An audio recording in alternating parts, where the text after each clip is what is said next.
Hi guys, it's coefficient day today. Napoli versus Newcastle. I'm on the side that Newcastle is better than Napoli. But some people on this show are missing their tent with Napoli. Maybe it's because of nepotism, maybe it's pure analysis, but I don't know. When I'm richer than you, I have a more beautiful wife than you. Man, I don't care your history, I'm better than you. That's the case of Napoli versus Newcastle. My name is Siladeja Adeboye. This is the best sporting show in the world of the universe. It's New Sisters to Sport. I have with me today, I have the gang with me today. I have Oroku Kachera. Of course, I have Olali. Olali, I'll allow you go first because I'm still beefing Kachi right now. I'll let you go first.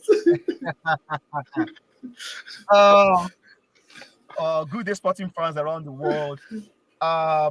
Today, Carlos Alcaraz, after winning that emotional trailer, just like Debo called it, probably what we've been waiting for so long, another superstar in the making, is here to stay. We've seen a lot of what do you call them, pretenders in the past few, because the story in the last 4-5 years has been after Federer, Nadal, Djokovic, what is next for tennis? Because the reason why we have this fear was because we saw what is happening in the female side, lack of consistency from anyone. So that was a fear. But I think with today's victory, Carlos Alcaraz confirmed that he's here to stay. He's the next big thing. Who is going to rival him in the next 5, 6, 8 years? Because after probably 3 years, I don't know what else we expect from Novak Djokovic. I will allow you guys to do the rest. Welcome to the show, everybody.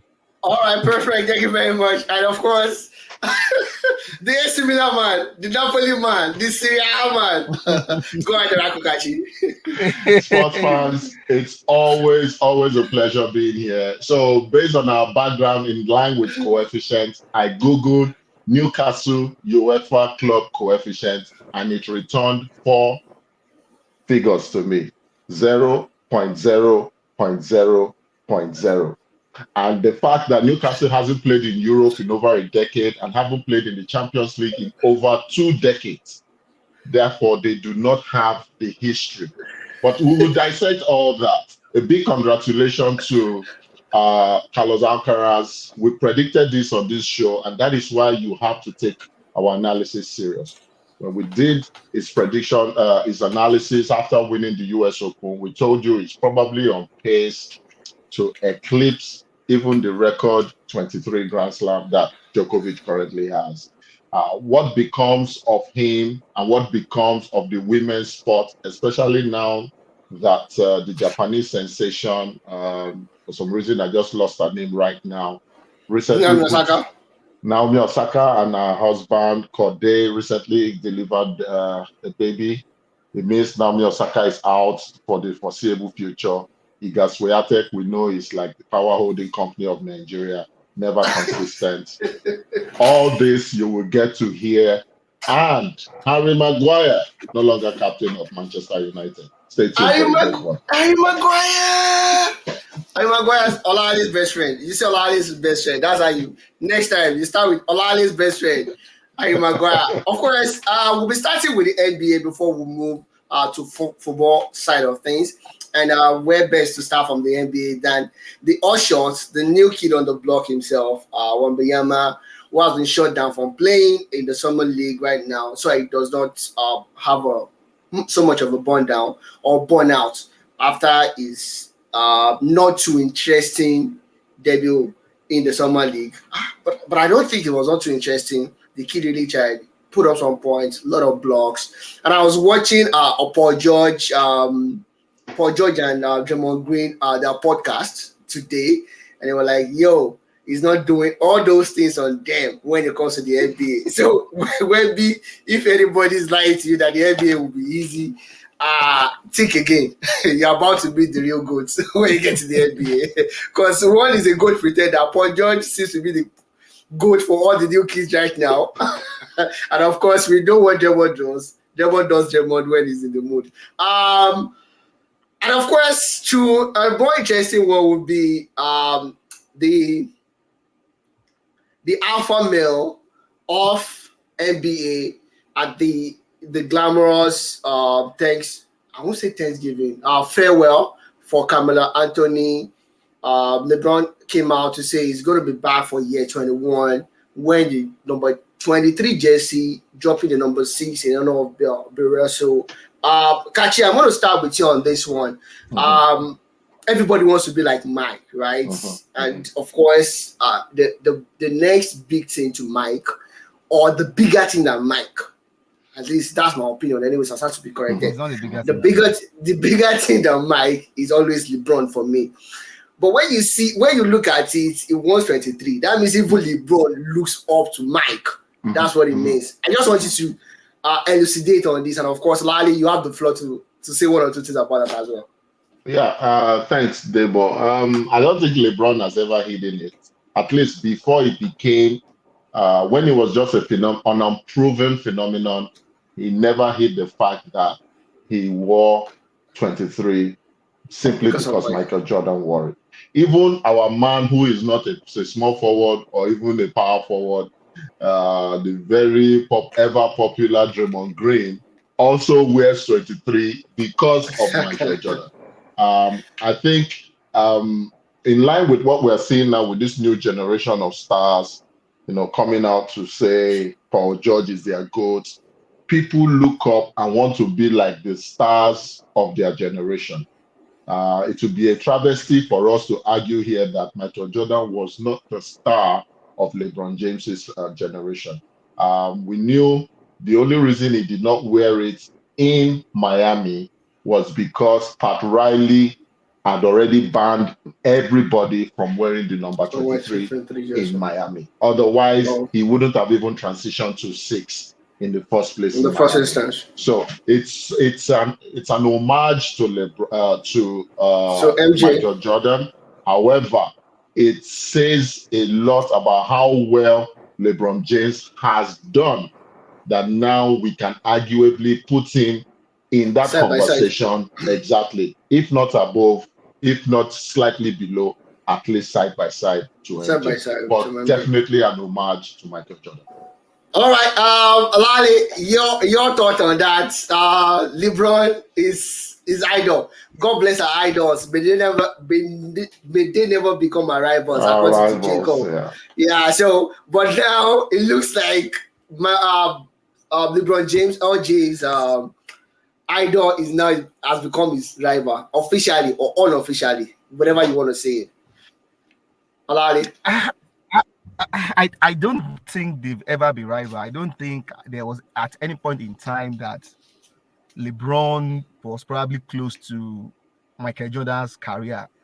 It would probably take him winning probably 3 more championships, or let me say at least 2, for that conversation to even to make any sense at this stage. But I think for me, the bigger picture in this is LeBron has always been the person who, as good as he is as a basketballer, I think he's being a guy that knows how to control the narrative, doing what do you call it, more of what do you call it, a damage control to a bad situation. If you could recall, after being swept by the Golden State Warriors in the 2018 finals, when LeBron will appear in that press conference, he appeared with a bandage on one of his hands, suggesting that he's been playing through injury throughout that playoffs.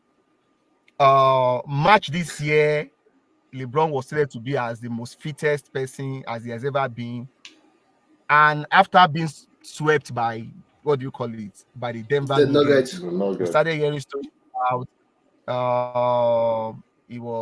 he has not made the same since that injury in early February or thereabout.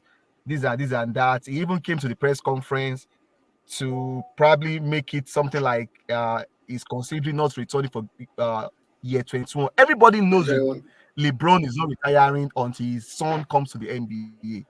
All those talk of probably he's not going to now making an announcement doing that show of him returning to, I don't think it's a news as far as I'm concerned. It will only be a news if it is confirmed that he's not he's retiring. LeBron saying because I know LeBron back for year 21. So all those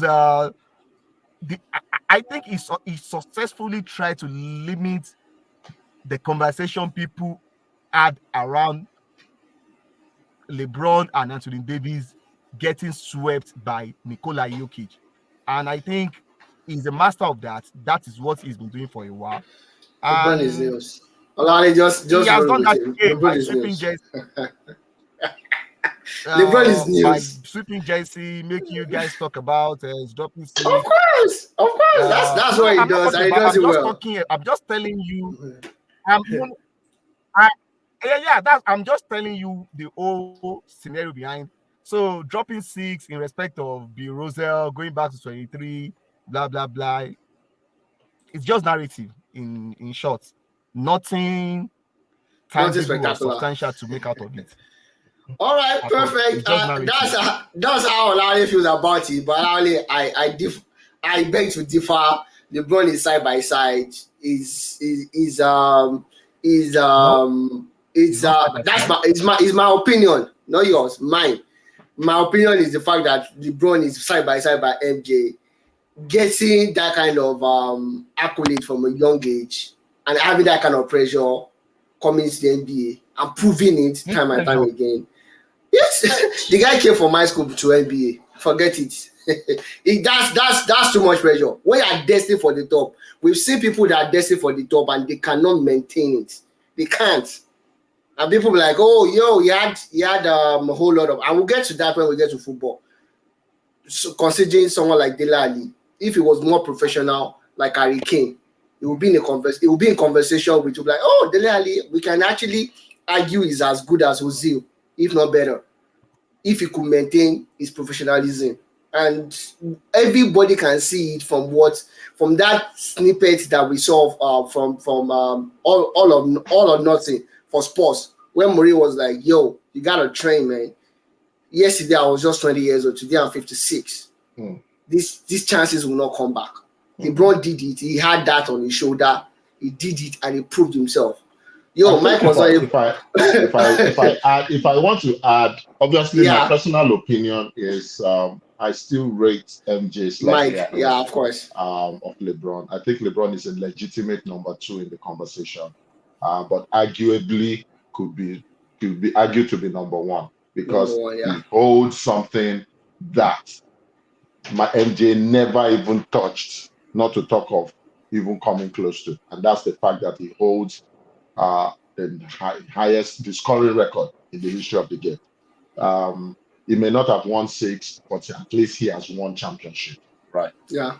For me, what makes me see him as at least a contemporary of MJ is the fact that MJ himself admitted that when he saw LeBron's title parade after that 3rd title he won with Cleveland, that was when he decided to release The Last Dance so that he could also control the narrative and remind people of why he has always been regarded as the greatest. That's the goal. So this is a film that he's always had with him. Nobody even knew he had The Last Dance film, that he was. Nobody knew that. But he said that I was in my office in Charlotte, North Carolina. I turned on the TV and I saw LeBron James being feted and celebrated by the world because he brought a first championship to the city of Cleveland in about 60 years. And he knew, wow, if I don't put out something, this is where my story will start to fade. That, for me, tells you, for an uber competitive Michael Jordan, that singular action and singular reason tells me that LeBron at some point got into the head of MJ. Into the head of MJ. And that is something to be commended, in my opinion. All right.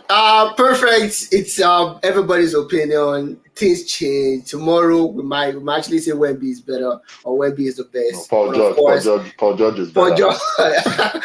George is better, but of course it's down to relativism. It depends on who you like more, or who you've seen more, or who you revere more. It boils down to that. Kachi, I'm gonna stay with you. Yo, your guy is trying to get a bag, man. Tyson Fury is trying to get a bag. Him and Ngannou are going into a boxing match I wonder what's going to look like.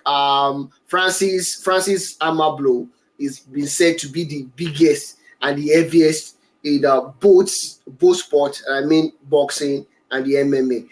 What's it going to look like? I'm pretty sure Tyson Fury is still going to win as long as the MMA rule does not apply. It's just going to be another McGregor versus Money Mayweather fight again, all over again. You can't beat them at the sport they've been into for so many decades.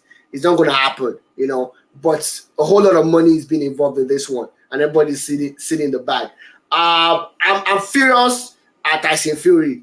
He's not fighting who he's supposed to fight. We don't want to see this from Tyson Fury in October. We don't want to see this because to me it's a BS, man.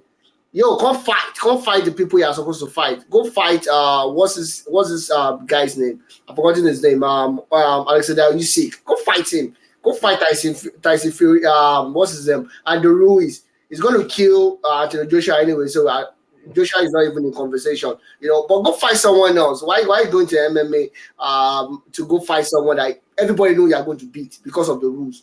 If the rule changes and they are allowed to use MMA rules, Ngannou will kill him within the first round with a couple of kicks. All I have, Kachi, your opinion? It's really a case of these guys just trying to make sure they secure their pension. I know that Francis Ngannou has signed a professional MMA contract with the PFC, which is a rival of the UFC, and is their biggest draw. However, we know that MMA as a sport has not gotten to the commercial level that boxing currently holds. And we also know 100%. that this fight holding October 28th in Riyadh, Saudi Arabia, is part of the Royal Saudi Kingdom's initiative to Saudi wants to take over everything. change the narrative about the kingdom. A lot of people who know Saudi associate them with the fact that Mecca is located in Jeddah, and the fact that they are probably the largest oil-producing nation in the world. And they want to change that, and it's something that the Nigerian government should probably learn from, because they are already thinking about the next 100 years and diversifying their source of wealth. But I digress. Now, the two things that come out here is, number one, no major title holder in UFC has successfully won a fight in professional boxing. From Conor McGregor doing it, if I believe even Anderson Silva did it, or Jorge Masvidal has done it, and the likes. It doesn't matter.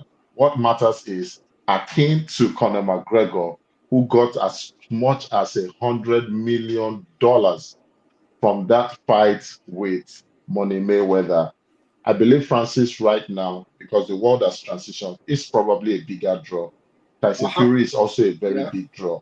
He is guaranteed at least at the very minimum another $100 million, which sets him up.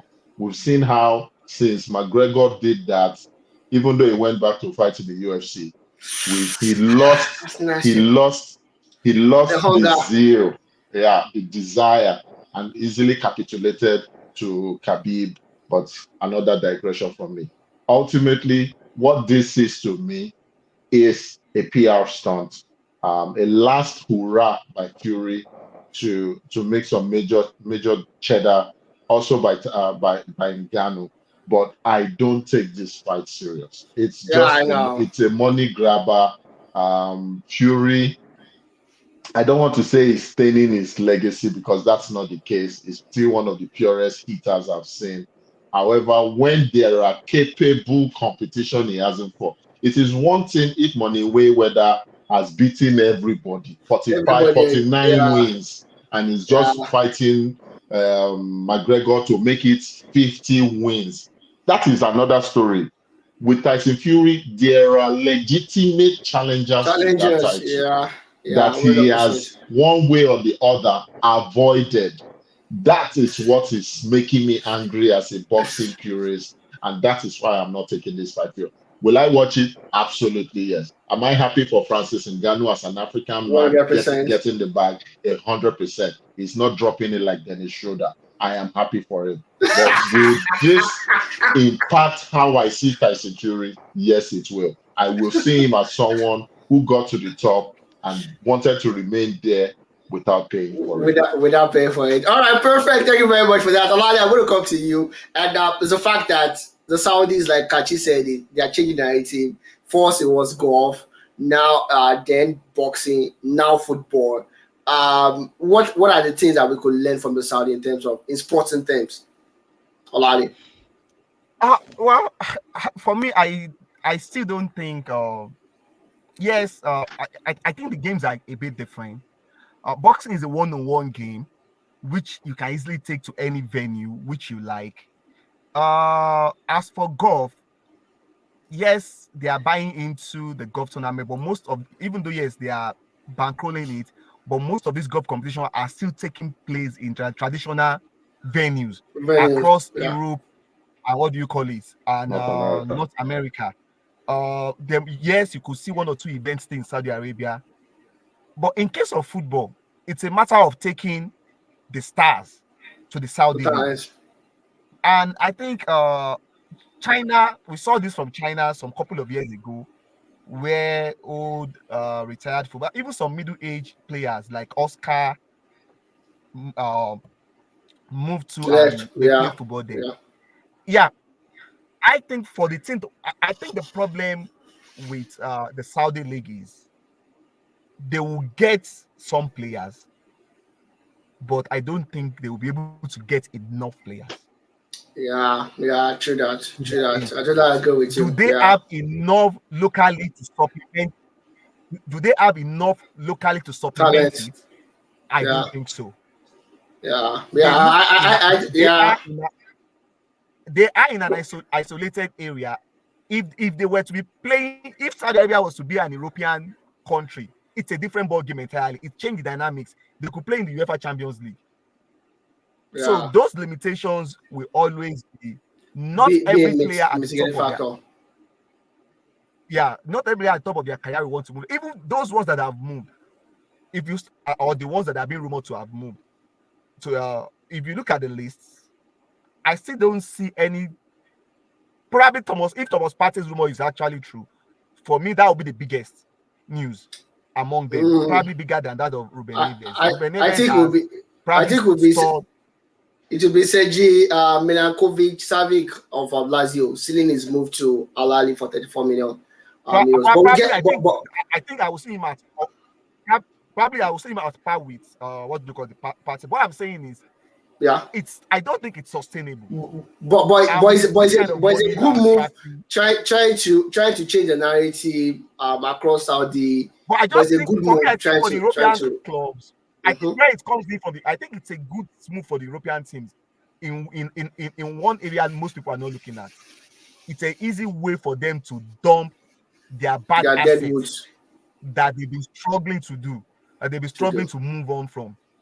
Okay. Yeah, so I think that's it, but I don't think it's something that the European teams will probably have have to fear or something to create a fear among the European team. Perfect. And of course, tennis, Modest Joba lost the Wimbledon Open to Marketa Vondrousova, who is unseeded at the Wimbledon Open, 6-7, 6-4, 6-3. And this is what we always see in the tennis world.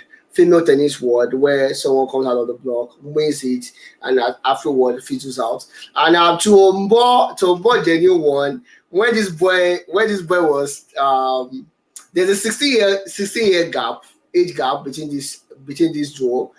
When the boy was 10 years old, that was when Novak was actually winning his first Wimbledon. I can't remember perfectly, but today they came face to face again after meeting at the Roland Garros, and Novak was like, "Oh, I thought you're only good on clay. I thought this was going to be easier than I thought." Great respect from the camp of Novak Djokovic to Carlos Alcaraz, Carlito, as they call him, and it was like, "Yo, this King Philip of Spain should come to more of his tournament, because the last two tournaments that he has won, the king was there." In front of royalty, Alcaraz did it.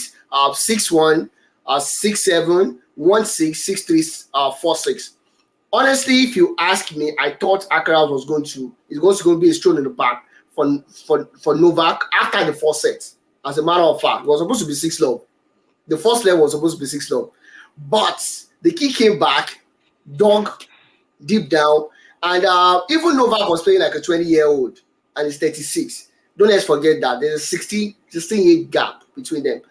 But at the end of the tunnel, at the end of the match, what you could see is we have a rare gem on our hands. A 20-year-old boy is a kid. If he had lost today, he would have still been able to walk away with his head high above his shoulders, pushing Novak to the limit. We know who Novak is. Novak is I don't want to eulogize him too much. I've done that over in the past a little bit too much. But doing this again, the great Novak shows this boy is a rare gem. He's the next deal. This is what we saw of Roger Federer when he defeated Sampras. Yeah, this is what we saw of Rafael Nadal when he busted to the scene as a 20-year-old kid as well. This is what we saw of Novak himself before he improved as a kid as well. And these are big legends, probably top 10 in the rating of the best tennis players of all time. Considering where you stand, whether you like them, you don't like them, you can't pick a top 5 as a matter of fact, or top 6. And you will not mention Roger Federer, you will not mention Novak Djokovic, you will not mention Rafael Nadal. Honestly, and I feel this boy at the end of his career, and this makes a whole lot of difference. It changed the dynamics. This is a whole lot of pressure. So we're expecting this guy to bring his A game every time. We expect him in the finals of every Grand Slam or semi-final at the very least. And by the next 2-3 years, we expect to see him in the finals. We expect to dominate, as a matter of fact, by injury. And I don't want to overblow this. So Kachi, I'm gonna ask you, are these expectations too much? For me, they are not. From what I've seen at the US Open, at the French Open, and today at the Wimbledon Open, I feel this guy, the expectations are not too much. These are things that I could actually do. And your feeling is well corroborated by me. I don't think the expectations are too much, or at least even if they are high, they are not weighing down on Carlos Alcaraz. In a match that lasted 4 hours and 42 minutes, and which has been dubbed the third longest final in the history of Wimbledon, this young man showed Djokovic-like tenacity to come back from that first set drubbing and hold his own. We know the Joker does not give up points easily, and that you will see that in the second set that ended in a tiebreaker. And this is a boy that pushed the Joker to, I believe, I'm not sure if it was a straight set loss or a 4-set loss at Wimbledon, at the Roland Garros, even though everyone knew he was playing injured. The whole world. And we said this when he won in October last year at Flushing Meadows. We said, where do we see him finishing? And unanimously between yourself, myself, Sheyi, and I believe Olawale, we agreed that at the very least, this is the boy most likely to break whatever Grand Slam records that the Joker ultimately leaves right now. A bit of statistics, because you guys know I'm the oracle. I like to give you some statistics, right? In the 20 years that Carlos Alcaraz has been on this earth, there has only been 4 winners of Wimbledon. Andy Murray twice, Rafa Nadal twice, 9 times by Roger Federer, and I believe 7 times by Djokovic. 4 people in 20 years, and he is the first person to break that hegemony. That is amazing. He came in here as the world number 1. He's living as the world number 1. This is the second time he will be playing on grass. I don't think any of these 4 people were this quick to win on a surface that is not their favorite surface. Quickly as Carlos Alcaraz has done it. So I think he has a head start already. And that is another argument in the favor of our assertion that Carlos, the pressure is not really getting give to it him. to him. Now, barring any, God forbid, crazy career-ending injury, this guy has shown that he's level-headed. And sometimes that works to your advantage when you are not a native English speaker and you are not yet getting the publicity Yeah, that Americans or British tennis players would naturally get. Most times, I believe now is probably most of his publicity PR deals are maybe Spain based, or mm-hmm. you know what I mean. It's not yet a Yeah, global yeah, PR yeah, stunt. yeah, That would yeah. help this guy do what he needs to do. And there's something about Florentino Perez and Spanish players who support Real Madrid. Rafa Nadal is a Real Madrid supporter. Carlos Alcaraz Yeah. is also an outspoken Real Madrid supporter. The red clay in Spain, and I guess the heat or whatever it is helps prepare these people. But I'm so excited, really happy for him. I don't know why. Somebody really needs to check me. I know that Joker is a die-hard AC Milan fan, but I don't root for him. I don't know why. So I don't know why I hate No, my brother in arms. you know why? You know why? It's because of Roger Federer. Some say you don't No, know no, it's why. because of Rafa Nadal. I'm not a Oh, Federer fan. Rafa. I'm a Oh, Nadal okay. fan. Oh, Uh, okay. but I have to say to you that Djokovic has what Nadal and Federer do not have. He has that ability not to fall down and die. He does not give up easily. I still expect him to be relevant in at least another couple of years. But this is the Carlos Alcaraz show, and I'm here for it. All right, perfect. Olale, Kati said it's Kalito's show. I don't doubt that. I feel it's Kalito's show as well. I feel players like Berrettini, Yannick Sinner, and the rest of them could only try. This guy looks like he's an embodiment of Novak himself and Roger Federer. I won't put Nadal to the equation. He does not play like Nadal, but he plays like Joker and the swag of Federer. I see a mix of that in the kid. Olali, do you agree with Kachi and I, or you have a dissenting opinion about this? Well, after he won the US Open,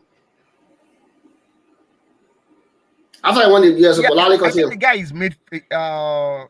is made to like, is an all-time great, or as in that is what I expect him to end his career with. Of course, it's still a long time, but from based on what we have, the information and what we've seen so far, because Uh-huh. I think in the semi-final game against Medvedev, I was keen to see how the game was going to end. But when I saw 6-3, 6-3, 6-3, like it was not even a competition. And I think No, Medvedev has probably been the closest that has been trying at least to. I think he has one US Open title to yeah, Medvedev has a Yeah, title. for Yeah. yeah, himself. Mhm. yeah. Yeah. So against there are some certain things that you just look in some players and it moment defines greatness.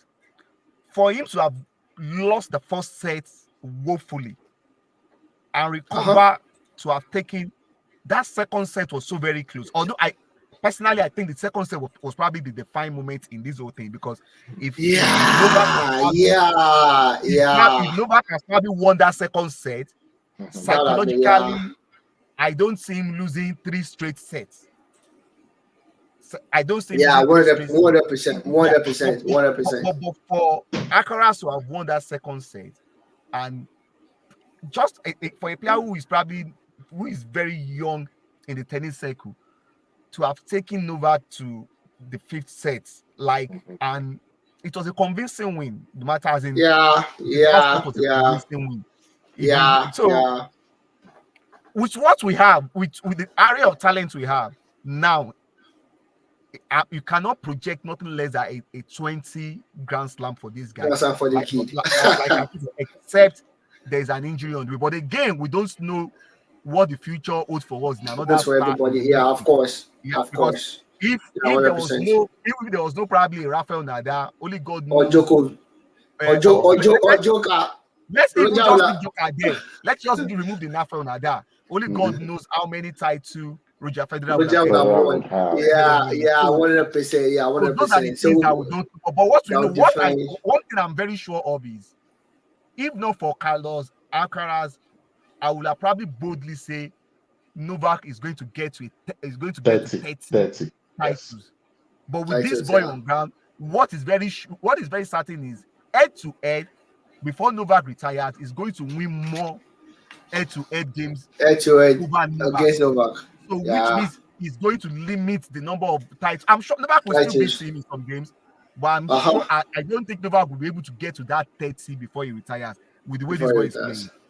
All right, perfect. And straight to footballing news, and Alana, I'm going to stay with you on this one.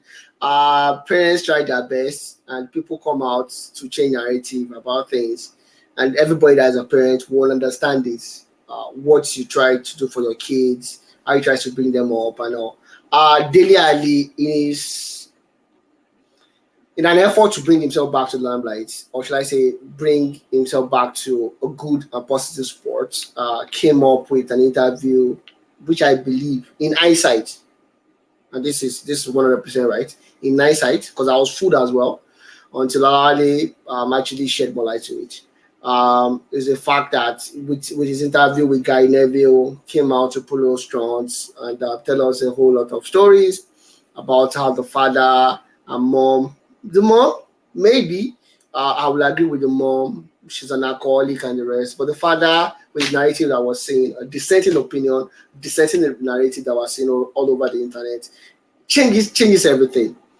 This kid, moved from London, was moved back to Nigeria, went to one of the schools in Nigeria, and of course, it became what it became, even with all the adversities. And I would put a similar situation between Dele Ali and Mario Balotelli. Mario got to the peak of his career. Mario got to peak of his career, not the peak of a footballer, peak of his own career. Same with Dele Ali. Dele Ali was doing well with Tottenham Hotspur that Pochettino before everything went downward for him, and it was being projected at a point. Sir Alex Ferguson was keen for Jose Mourinho to sign Dele Ali to Manchester United. That goes to show you the kind of how they thought highly of him.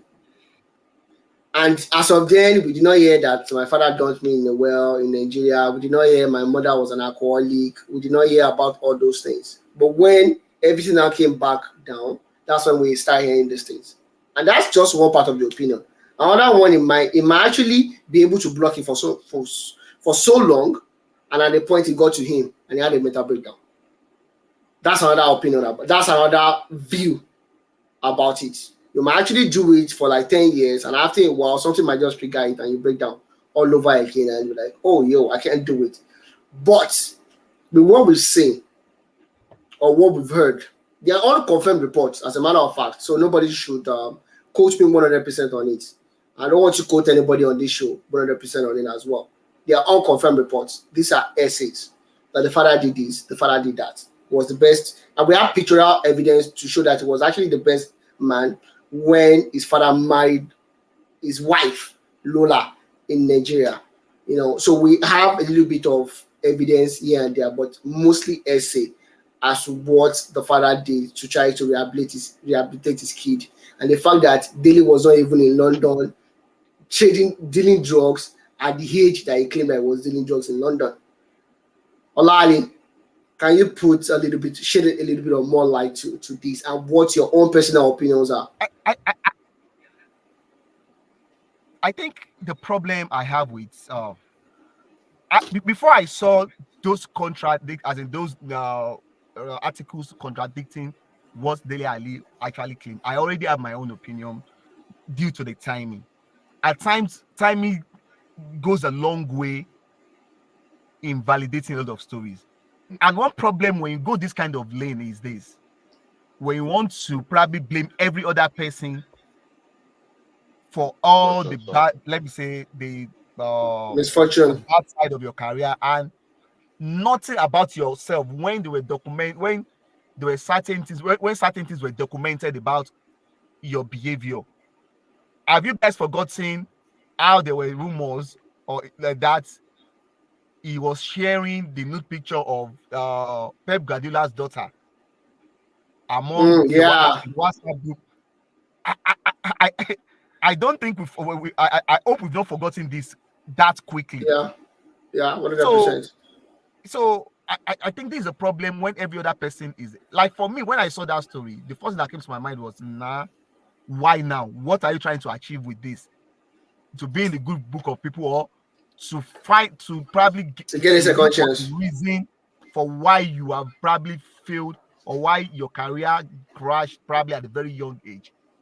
Now there were news, confirmed news from Nigeria that Dele Ali went he lived like a king. Of course, I'm not saying he might not have had what do you call it, some personal traumas. Issues. I won't Yeah. probably come here too because I didn't stay with him. But the way he painted the father compared to what the little information we've seen in terms of what the father was able, he lived in a 10-bedroom mansion in Lagos, going to a school of £20,000 per annum. I don't think that for a father who could provide you with such, Afford that. what do you Yeah. call it? Luxury. That like that luxury. Lifestyle. Yeah. I don't think that kind of father will mean bad for you. You might not have been on the same page on some certain issues. That doesn't make him a bad person. It happens. We all have friends, parents that there are some certain things we don't share the same opinion Opinion. on. That doesn't make them bad. So for me, I just and from the father returning to UK when he was 12, when the man got married, but when the man remarried and moved to the US To the US. and took him to his mother. For whatever he says about the mother allowed the people Dele Ali is claiming to be what do you call his foster parents. His The first up mother allowed him to family. stay with them because that as it is out there because what do you call it? He loves football, and those people have their one of their sons who plays football. So it wasn't like so I think the boy just made up some stories on his head. I'm not saying everything is not true, but again, one thing I always try people to always know about life is at times self-reflection is the best thing you can have in this world. It's easy for me to sit down here and say one or two things and three and say, oh, Kachi did not tell me this that time. The board did not allow me. I could have given me this information. No, sometimes you need to hold up to your. So as much as you want to hold up to your success story, people should learn to hold up to their failures too. It's not every time you want. And for me, the next few minutes, what do you see? ESPN brought up the graphics, different players, all the clicks, support, this and that. For me, I think that's what it's just all about. It's not all about whether somebody has done wrong to him or this and that. Everything was just to put the blame on other people without him Other taking a people single taking a single responsibility responsibility for his own actions. of his own downfall. Because we saw a Jose Mourinho's video advising him about if he doesn't Brilliant. change, this could be what could happen to him.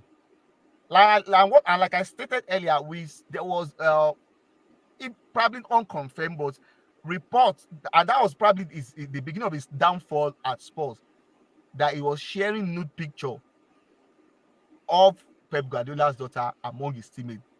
That one, that's childish that you Childish. should take responsibility of, not attributing it to one thing that you've gone through or this thing in the past. It is you doing that as an adult Yeah, after yeah, knowing the distinguishing 100%. from what is bad. After Yeah, distinguishing yeah, from what is good from 100%. what is bad, not Yeah, attributing it to 100%. something experience you had 20 something years ago. Years ago. That is not being grown up. So that's the way All me I right. see the whole thing. All right, perfect. Thank you very much for that, Olale. Kachi, your own opinion. It's so hard to stick out my neck for Dele Ali. I get it. He needs help. Um, but one sign that shows me that he needs mental therapy is the fact that you distort your stories and you distort your facts this much. is living in a warped reality where time, dates, age, whatever is all distorted. And that may lend credence to the fact that he has indulged so much in this sleeping pills addiction he's talking about. He's Yeah, mixing reality up. Um, with, with, his with stories emotions. might be true, but his timeline is already warped. However, I agree that there's been some level of exaggeration, but all that belies the fact that he has a problem. Yes, there is timing. Yes, we know Gary Neville is trying to build a media empire. Yes, we also know that he also is at age 27, does not think he should be out of the sport that has done so much for him. But he cannot, and part of delusion is blaming everybody but yourself for whatever predicament you are having. All that tells me that he needs help.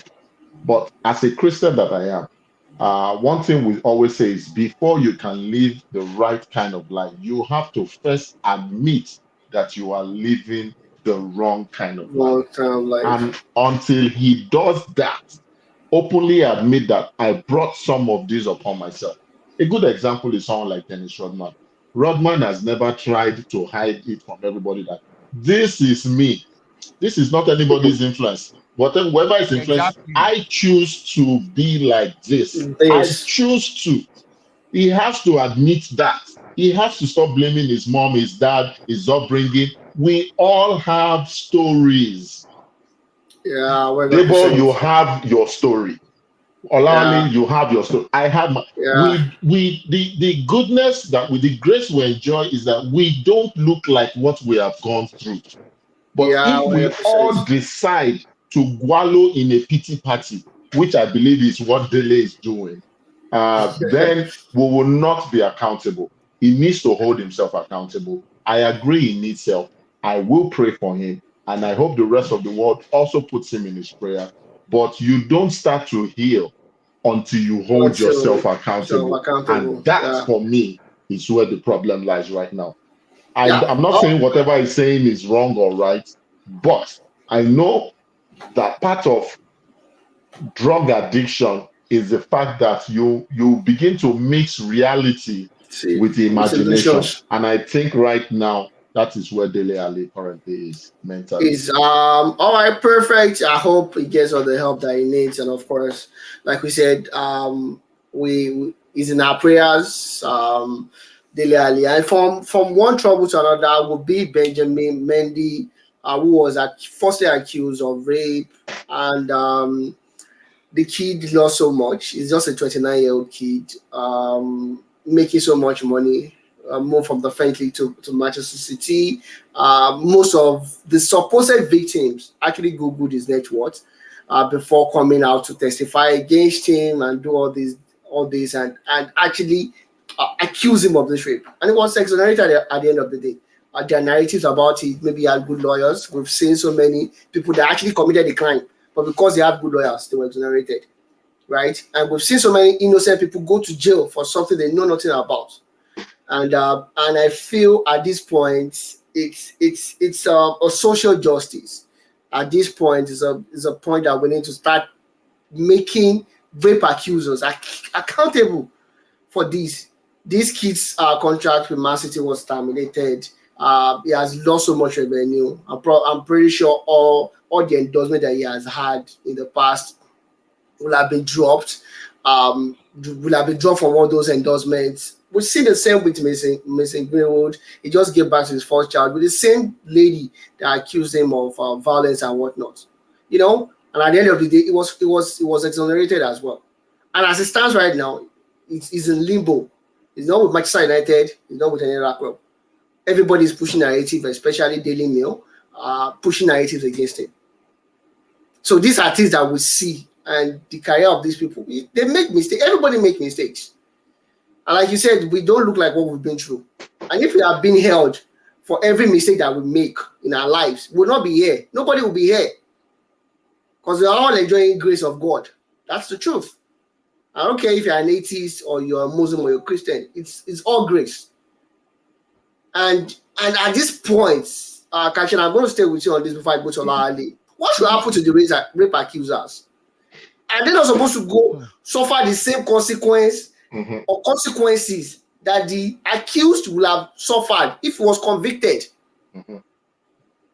Well, nothing would happen right now simply because there is no law or precedence to support people with false rape accusations, getting their comeuppance and getting their just reward for almost ruining the lives of, at least in the eye of the law, innocent young men.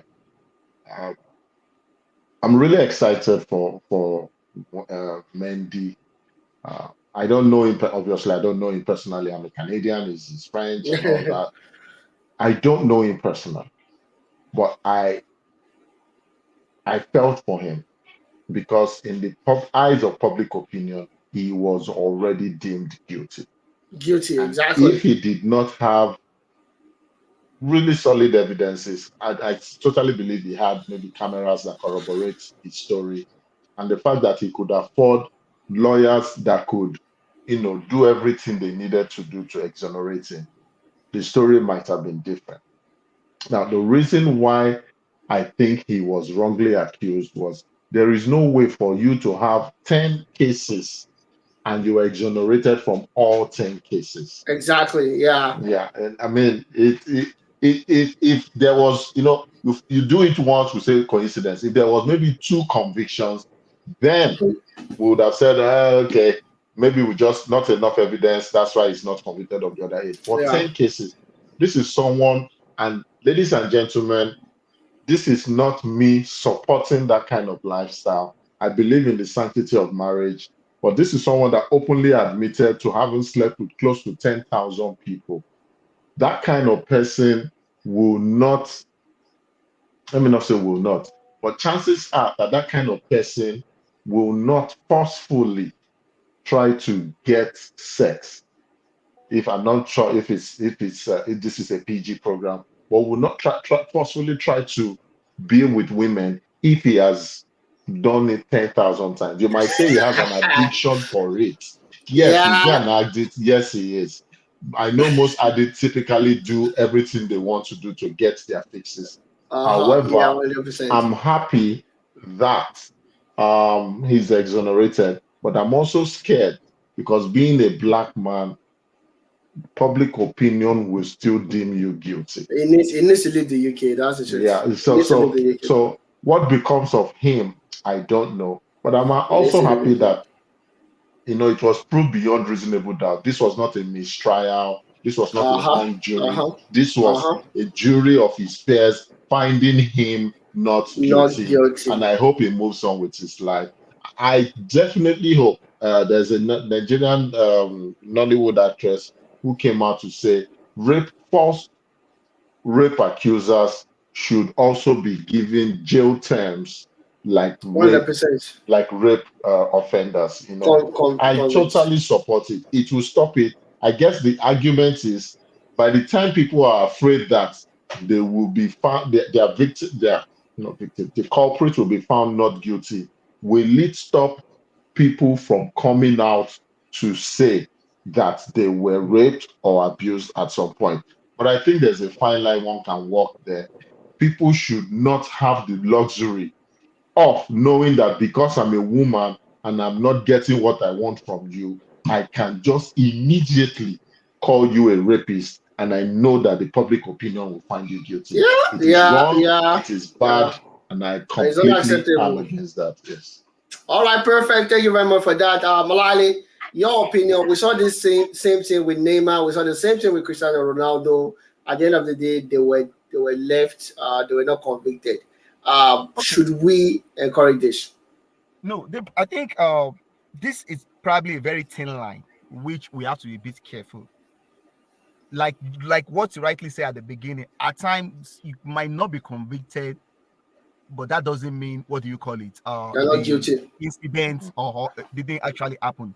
Probably don't have enough evidence to prove beyond reasonable doubt that you are guilty, because the law doesn't want, the law would rather want an accuser, as what do you call it?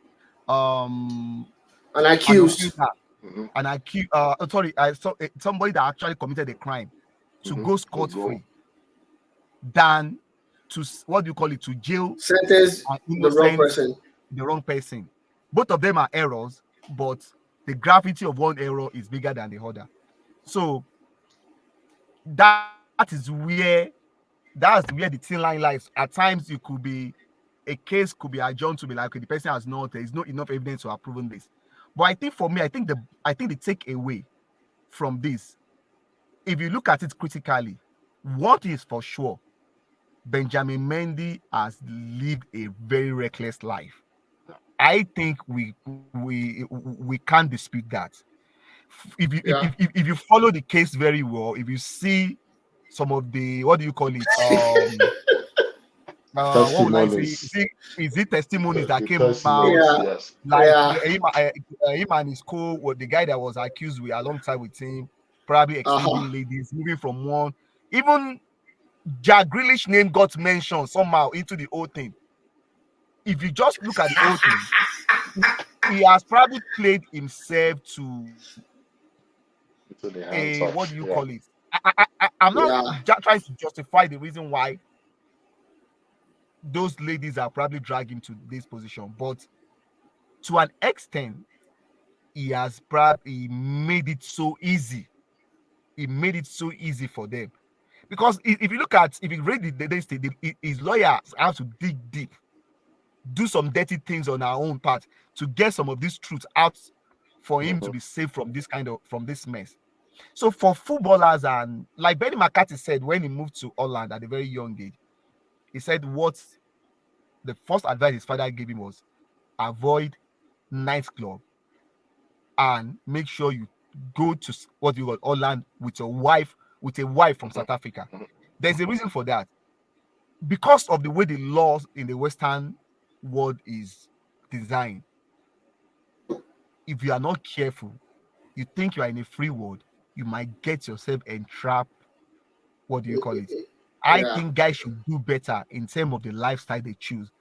Because if you read some of those things, you you be like amused, like, wow. So people live this kind of lifestyle, just two guys with multiple ladies, you exchanging, I'm with this one today, I give me that one tomorrow, you take over. Olali, didn't you see Jack Grealish after they won the Champions League? He was drunk for 3 straight days. Jack Grealish was drunk, like literally drunk. I'm scared for the guy, for that guy. He's literally drunk for like 3 days, 3 straight days. Even at the parade, he was drunk.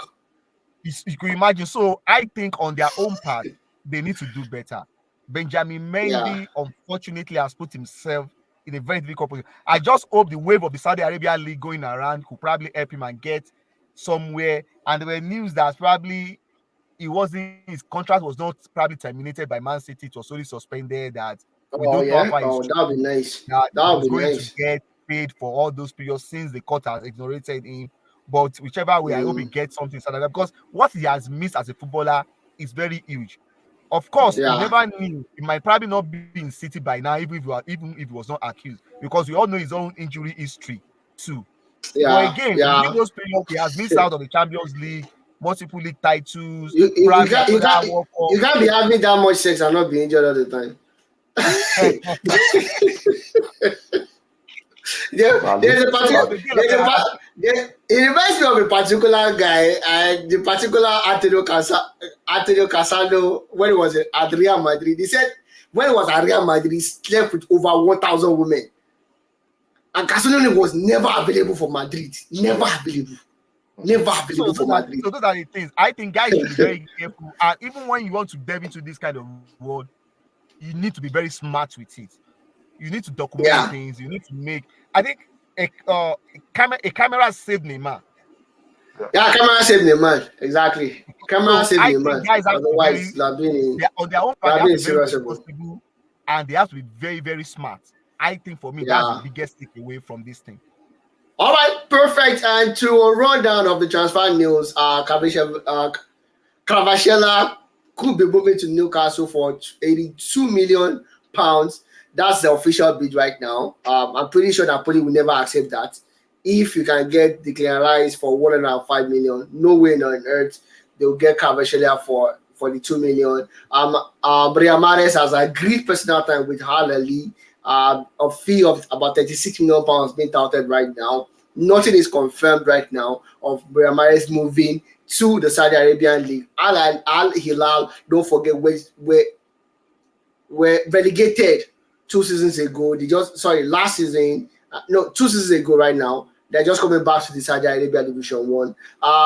Mosel Salcido is going to be going on preseason with Brighton and Hove. Alvaro Morata, I don't want to say much about it, but I agree personal time with AS Roma right now. But other clubs are keen on him. Juventus want him back. I will see how that pans out. Lukaku is keen on the move to Juventus, and according to reports, he will be returning back to Cobham Center at the start of the week with Chelsea to train with them and go to the preseason with them. How that pans out, we don't know right now. Pulisic has joined AC Milan for a fee of about £20 million. Paul Torres, the guy that Manchester United were looking forward to signing from Villarreal, has officially joined Aston Villa.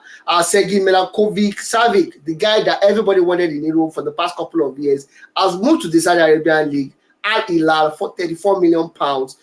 He's going to be joining guys like Benzema, N'Golo Kante. Just before we go on the show, Kachi, this is for you. Cavachelia to Newcastle for £82 million. Do you see that happening? I don't see it happening. That money. Yeah, well, you said Newcastle is a bigger club. No. The money being touted around is too small. That's what I'm saying. Newcastle is still bigger. It's still bigger than all the teams apart in Italy apart from AC Milan. Okay, I'm going to ignore the last sentence from you. I don't think he goes. Obviously, we know that the Newcastle is the Saudi, yes, in England right now. Newcastle makes Manchester City look like they have monopoly money and not real money. We know that. Yeah. But we also know De Laurentiis. We know that De Laurentiis is worse than Daniel Levy. De Laurentiis, he doesn't hide what he thinks. I think he values Kvaratskhelia much more than that. If not, probably a few tens of millions lower than Osimhen, and he values Osimhen at 200 million. So, Kravra from Georgia may consider it when the right offer comes, but for that amount, he doesn't go. I think Kravra stays one more year. If they are able to reenact their form and performance from last season, then they double their asking price, and then he can finally go. But I don't see it happening. All right, perfect. Balale, and as for Lukaku being keen on a move to Juventus, is it going to happen for Lukaku going to Juventus, or you think it's going to be at Chelsea for the new season, or stay at Inter Milan? Everything will depend on Chelsea at this stage. They want to keep him. Its question is, do they want to keep him? Do they have another strike? Because as it stands now, as a team, I think and they just bought Jackson. They just bought Jackson. I'm sorry, Jackson. Are you convinced about Jackson? So I think everything depends on Chelsea willing to probably let him go, and how much is Juventus willing to offer. Because what Chelsea has been doing so far now is, I think they've been clearing their, what do you call it? Deadwoods. They are deadwoods, but I've not seen them really making any major move, any major signing. But it all depends on Chelsea as it stands, not the Lukaku score. Lukaku score. All right, perfect. And of course, Kachi, how excited are you about Pulisic joining AC Milan? Is it going to make a difference? At least someone help you, Rafael, even though you guys don't have a striker right now, and you should be in the lookout for a striker and someone to replace Tonali. Yeah, not very excited because his most preferred position is already being filled by Rafael Leao. I know that one of the reasons he struggled in Chelsea was because all four coaches he played under played him in different places. He may find solace in the fact that Brahim Diaz has gone back to his parent club and take position in that middle. I think one person will benefit from him playing consistently from that middle because he can link up with Rafael Leao and probably interchange would be Olivier Giroud. The one person who suffers will be Calitana, the Belgian wonder kid, Yeah. who hasn't done enough. Yes, he's shown glimpses. I'm not saying we should let him go. Former wonder kid. He's no longer Yes, wonder. I'm not saying we should let him go, but I think he can benefit from having a Pulisic there. I agree we need an attacker, but I think it's a good move because what Milan suffered from last year was the lack of depth. Yeah, They didn't have a lot 100%. of experience there, especially when the form of the first 11 dipped. There was no competition to get those boys off the pitch. Their form dipped, but they were still playing, and Napoli ran off with the league. With Pulisic, what I think will happen is we close that 20-point gap to Napoli, but we still don't have enough to compete power. and ultimately win the league. We definitely need a second striker. I totally agree with you because this Liverpool wonder kid has not done it for us as well. Origi. Divock Origi. But let's see what second season does. So simply because Brahim Diaz has gone back and Calitana is not pulling his weight, and if Pulisic agrees to play that number 10, fluid number 10 role that Brahim Diaz held, like it does at also the US having lost team. Sandro Tonali as well. That for me is why I like the move. But if he wants to be on the left side, then he's going to have a torrid time because you are not going to displace Rafael right now.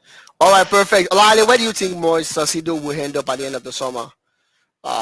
Chelsea, Manchester United. Yeah. Most likely Chelsea. Most likely, I don't think Manchester United have that money to play around with.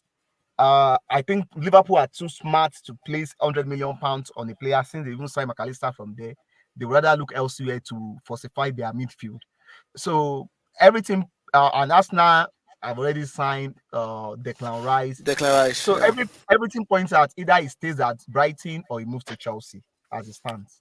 All right, perfect. Thank you very much, guys. And that's a wrap for the show today. Thank you very much for staying tuned. My name is Lalija Adeboale. If you like the show, please like, share, and subscribe.